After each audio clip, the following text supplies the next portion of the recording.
தமிழகத்தில் இந்த தமிழை தின்று கொளுத்த திராவிடம் அப்படின்னு தான் சொல்லணும். ஏன்னா தமிழை எந்த வகையிலலாம் விற்பனை செய்ய முடியும், எந்த வகையிலலாம் அதை வைத்து வருமானம் ஈட்ட முடியும், தமிழை வைத்து எத்தனை பேரை பழி கொடுத்து அந்த திராவிட முன்னேற்ற கழகமே ஆட்சிக்கு வந்துச்சு. இந்தி திணிக்கிறாங்க அப்படின்னு சொல்லிட்டு இன்னைக்கு அதே காங்கிரஸ் கட்சி கூட தான் கூட்டணி இருக்காங்க.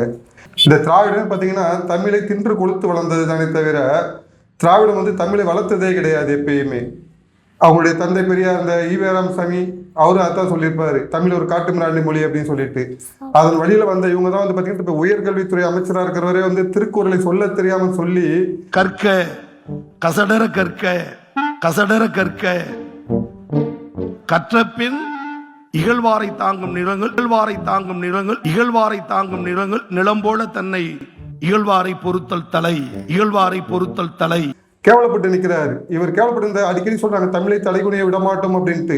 இன்னைக்கு இவன் திருக்குறள் சொன்னதுனால தமிழகமே தலைகுனி நிற்கிறது உலக மக்கள் முன்னாடி. ஒரு சின்ன குழந்தைய கேட்டா கூட அந்த திருக்குறள் தெளிவா சொல்லும். இப்ப ஒரு குழந்தைய கேட்டு பார்ப்போம். திருக்குறள் சொல்லு.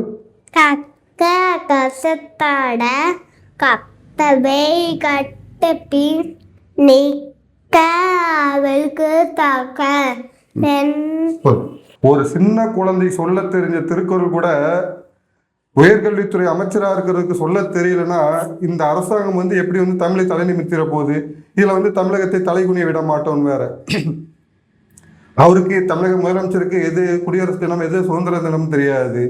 துணை முதலமைச்சருக்கு பார்த்தீங்கன்னா என்னோட வரிசையை சொல்ல தெரியாது, லட்சத்தில் 1 1000 1 அது சொல்ல தெரியாது. இவங்க கையில மாட்டிக்கிட்டு தமிழ் படுற பாடம் இருக்கு பாருங்க, தமிழகம் படுற பாடோட பெரிய பாடா இருக்குது இவங்க கிட்ட. ஒரு மாணவன் திருக்குறளை தவறாக எழுதினால் மதிப்பெண் குறையும். ஒரு உயர்கல்வித்துறை அமைச்சரை திருக்குறளை சொல்ல தெரியாமல் உளறிக்கொண்டே இருக்கிறத பார்க்கும்போது தமிழகமே உலக அளவில் தலை குனிந்து நிற்குது.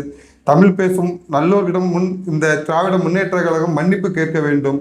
இனிமே தமிழை வைத்து வியாபாரம் செய்யாமல், தமிழை வைத்து பிழைப்பு நடத்தாமல், இனியாவது தமிழை பிழைக்க வைப்பதற்காகவாவது திமுக என்ற தீய சக்தி தமிழகத்தை விட்டு ஒழிய வேண்டும்.